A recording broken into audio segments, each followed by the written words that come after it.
আমি আমার স্বামীকে বললাম, আপনি ছিলেন আমার জীবনের প্রথম পুরুষ। আপনার সাথে বিয়ে হওয়ার পর অন্য কোনো পুরুষকে আমি আমার দু চোখে দেখিনি।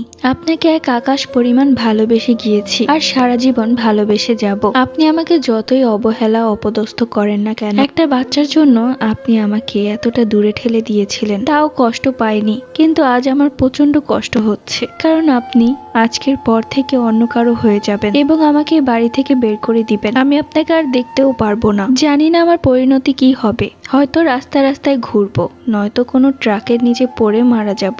হয়তো এই দুনিয়াতে আপনি আমার সাথে আর থাকতে পারবেন না, কিন্তু মরার পর আল্লাহর কাছে চাইবো আল্লাহ যেন আপনাকে আমার সাথেই রাখেন। এই বলে আমি আর নিজেকে আটকাতে পারলাম না। আমি আমার স্বামীকে জড়িয়ে ধরে হাউমাউ করে কাঁদতে লাগলাম, কিন্তু একটিবারও আমার স্বামী আমাকে জড়িয়ে ধরেনি, বরং সে বিরক্ত হয়েছে। পুরুষ মানুষ এমনই, দ্বিতীয় নারীর মোহ পেয়ে প্রথম নারীকে ভুলে যায়। আমার স্বামী তখন বিরক্তির দৃষ্টিতে আমার দিকে তাকিয়ে বলল, কালকে যখন আমি চলে যাব তখন সে আমাকে 2000 টাকা দিবে। সে টাকা দিয়ে আমি যেন নিজের একটা ব্যবস্থা করে নেই। আমি তখন হেসে বললাম, আমার একটা টাকাও লাগবে না। এরপর আমার স্বামী চলে গেল।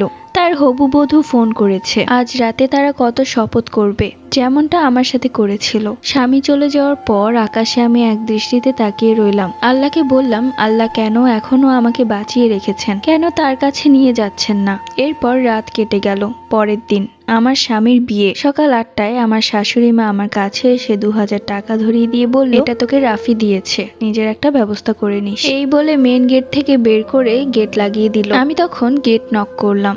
আমার শাশুড়ি এলেন এবং দরজা খুললেন। কি হয়েছে, আবার গেট নক করছিস কেন? তোকে তো তোর সবকিছু দিয়ে দিয়েছি, তাহলে আবার কি যাচ্ছিস? শান্তি দিবি না নাকি? তোকে এ বাড়িতে রাখা যাবে না। আমি তখন সেই 2000 টাকা আমার শাশুড়ির হাতে দিয়ে বললাম, আমি ভিক্ষুক নই। এরপর সেই বাড়ি থেকে চলে আসি, আর একটি বারের জন্য পেছনে ঘুরে তাকাইনি। চলে এলাম বাবার বাড়িতে। কোথাও যাওয়ার উপায় নেই। মা আমাকে দেখে অবাক। কি হয়েছে, একা এসেছিস কেন? স্বামী কোথায়? আমি তখন মাকে বললাম, সে আমাকে তালাক দিয়েছে। এই কথা শুনে মা আমাকে বলল, বের হয়ে যাই বাড়ি থেকে, আর কোনোদিনও আসবি না।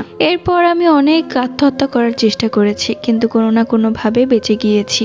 বাকি স্টোরিটা আমি বলছি। আমার নাম সুমাইয়া, আমি লাবিবার বান্ধবী। এরপর ও আমার কাছে এসেছিল আর ওর সব ঘটনা আমাকেই খুলে বলেছিল। ওকে আমি আমার কাছে রাখতে চেয়েছিলাম, কিন্তু ও আমার কাছে থাকেনি। শেষবার বলেছিল ও ঢাকায় চলে যাবে, সেখানে কোনো একটা চাকরি করবে। আমার বাসায় 2 দিন ছিল।